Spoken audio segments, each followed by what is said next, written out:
Nicht entgehet dem Tod, verder geburt nicht entgehen ist. Do you know if your doors are locked? Do you know if you've left a window open, maybe? How about who all is in your house? Find out on this episode of Hauntings, Homicide, and Hearsay.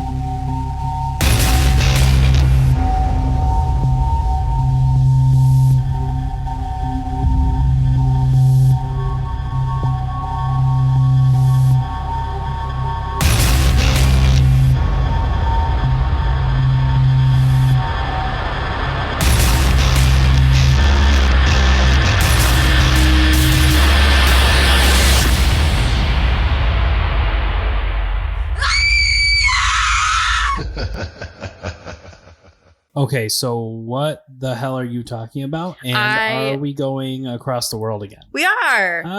We're okay. going on a trip in our favorite rocket ship. I probably butchered that, and I'm sorry. I was really trying. I think I tried it, like 5 times? Yeah. Yeah. At least. But it's better than I could have done, so I'll give you props. It is German, and it means those who have been born can't escape the death. Okay. I'm going to guess that you have... Not a clue. Not a clue? Nope. If I said to you the Hinter Kaifeck Murders, would you have any idea what I was talking about? Not a clue. Oh, buddy. You know how I get all paranoid and lay in bed and I go, did we lock the doors? Are they all shut? Did we do that?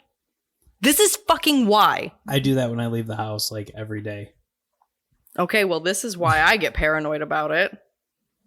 So,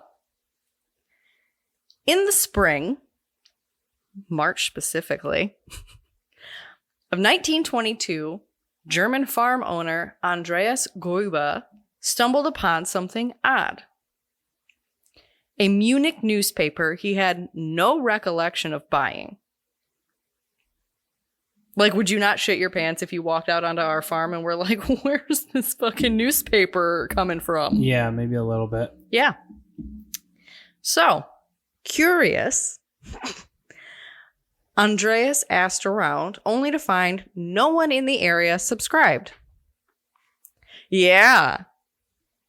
Wait, nobody in the area subscribed to this newspaper? From Munich. No. Okay. Days later, Andreas complained to neighbors that he had found fresh footprints in the snow around the farm, and they led from the woods up to the farm and to the machine room where Andreas found a broken lock on the door. Okay. Mm-hmm. That same night, he noted, and later complained to neighbors about, footsteps in the attic of the house, of the main house. In his house. In his house. In his attic. In his attic. Okay. Neighbors offered to help him search the premises, but Andreas passed on the offers and didn't bother contacting authorities either. Sounds like an old farmer, yeah. Yeah, it does. Yeah. We'll take care of this shit ourselves. By the end of March, Gruber had decided to hire a new maid, Maria Baumgartner, who was escorted to the farm by her sister. I didn't write her sister's name down. I digress. Just her sister. She'll just go by sister. Sister. Her name is Tia now. Oh, God. Tia and Tamara Baumgartner. No. Maria's sister left after a short visit, letting her sister settle in with the family. On the 1st of April, coffee salesmen, not one, salesmen, Hans and Edvard Schreivaski. I'm trying. Okay. I also wrote in cursive, which just really... Why would you do that to yourself? I don't know how to write in print anymore. It's so much faster for me to write in cursive because it's all swirly and shit. Yeah. Arrived to take an order from the family, but no one answered at the house. So they briefly wandered the property and still found no one. Not even, what was the guy's name? Not even the owner? Yeah. Andreas? Yeah. No. Can't find him. Nope. He's just gone. Nope. Okay. Well, yes, but okay. I realized I said nope really fast to that. On the 4th of April, repairman Albert Hoffner visited the farm to do engine repair. He found no one. Yeah, go ahead. Nothing. No, go ahead. The only company he seemed to have were the farm animals, who were clearly alive, making noise, being farm animals. And the dog. Both of which he heard in the barn. So like farm animals in the barn and the dogs out in the barn barking. Whatever. It's a dog. Trust me, they do that. What? As an owner of a dog, trust me, they fucking bark. Albert waited an hour, did his work, and left. So total, he spent approximately 5.5 hours on the farm and saw no one before leaving. Just animals. Herd. Or herd animals. Yes. Okay. The family had not appeared for church on Sunday. Andreas's granddaughter was also missing from school because it was him, his wife, his daughter, and her 2 kids. All living in the house. Plus on the farm. Plus the brand new maid. Okay. Yeah. Oh, dude, go ahead. No, I want to hear it. The maid totally killed the family. The same day, April 4th, neighbors Lorenz Schlittenbauer, sorry. Jesus Christ, this is Knives Out. Go ahead. On the same day, April 4th, neighbors Lorenz Schlittenbauer sent his sons, Johann and Josef, to the farm to check on the family. The boys reported seeing no one with this... What the fuck? Oh, haha, that's 2 sentences. The boys reported seeing no one. With this news, Lorenz made the trek himself, because I'm assuming I didn't have a visual layout, like a map of how far the neighbors lived away, but I'm assuming it's farther than us and our neighbors. Okay. Made the trek himself, accompanied by Michael Pohl and Jakob Siegel. Listen, I don't know how you're pronouncing any of these names. I would have struggled so bad, so gold star for you for today. Goldschlager? Goldschlager. Gold slick. Stop. The 3 men entered the barn, finally discovering the bodies of Andreas, his wife, Katsilia, their daughter, Victoria, and her daughter, also named Katsilia, after her mother. Wait, I thought she had 2 kids. Hold on. Oh, shit. With the shocking and Oh, shit. Okay, go ahead. Shocking and disturbing discovery, the men entered the home, finding Maria as well as Victoria's son, Josef, who was still a baby, like in a bassinet baby. Okay. I want to say he was like 9 months old. She was 7, the younger Katsilia, and Josef was like 9 months old. Okay. Sadly deceased. Okay. The theory goes that whoever committed the crime, or multiple persons, potentially, hid in the attic of the home, and the night of March 31st lured the family one by one out to the barn. Wait. Pause. Did you say they found Maria's body out there? They found it in the house with Josef, the baby.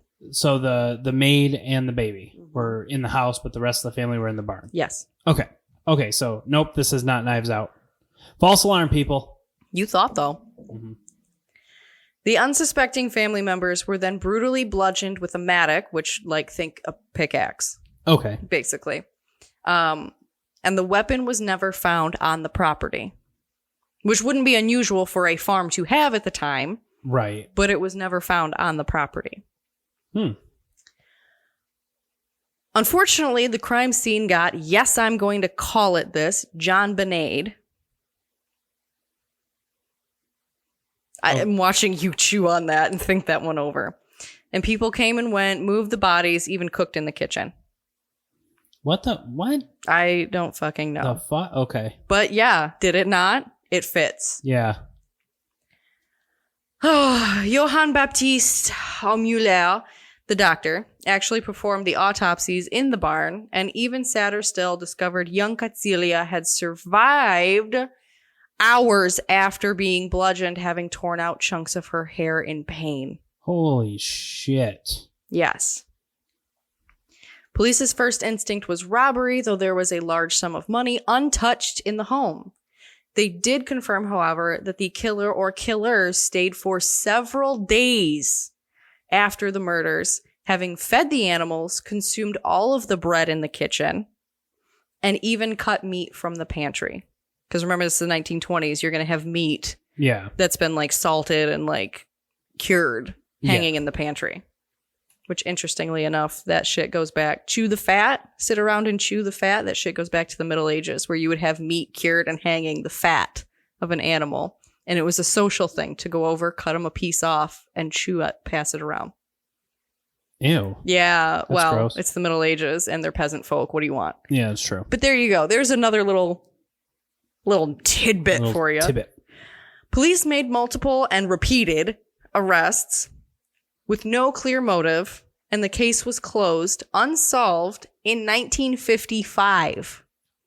And that happened in the 20s? 1922. Wow. So 33 years. Holy crap. So it closed as a cold case. Yes. Basically, they never found the killers. Yep. Or killer or killers. Yep. Jesus. Okay. Despite that, the last of the quote-unquote interrogations was in 1986. Fuck, dude. Just before Kriminalhauptchefkommissioner... Hold on. I can do this. I know I can do this. I practiced it. Kriminalhauptkommissar Konrad Müller retired. I have no idea. I could not find how long. Don't you laugh at me. I'm putting my whole jabussy into that. My whole jabussy. My whole German pussy into that. Klugschreiber, Schmetterling, Gamsenblümchen. No, you said Mueller, and all I can think Herr of Müller. Huh? Okay, what were you thinking? That was my wife's favorite finger. I didn't even think of that. Dinner for Schmucks. That was my wife's favorite finger. Oh my god. Oh, I didn't think of that. Thank you. You're welcome. Oh, it is Germany's longest unsolved cold case mystery. That's fucking of whoever fucking, and no one knows why they killed this family. There were reports from people basically passing by the farm saying that they saw a shadowy figure person coming out of the woods kind of thing. One person thought it was Andreas and addressed him and said, "Oh, hey man, like, what's up?" You know, and the guy like had a lantern and like basically like blinded him with it in that like he'd shown it in his face. Mm-hmm. Shined? I don't know. I don't know what the proper terminology is there. He did what your fucking kids do with that 5,000 lumen flashlight. Yeah. And blinded the shit out of this guy and then like fucking took off so we couldn't see his face. Yeah.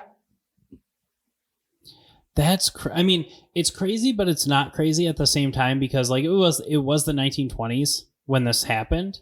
So like they didn't really have technology like we have now, obviously. I mean, actually it was like 100 years ago. Mm-hmm. Yeah, 1922. Yeah, 2022. Okay. But so it is crazy, but it's not at the same time just for that reason. But how spooky. Like, yeah, that is spooky. That's weird. Yeah. And I feel so bad for Katsilia. The daughter or the granddaughter? The granddaughter. The one that suffered, basically? Yes. Jesus. Yes. And like, I almost lost my shit when I was writing these notes because don't. Babies and children. Don't. Yeah. Like, and then that poor maid, she's like, "I got a job, sis." Great. Good for you. Yeah. It'll be your last. Fuck. Mm-hmm. Wow. Do you see why I will get the fuck up and check all the doors and fucking windows and everything? Listen, better you than me.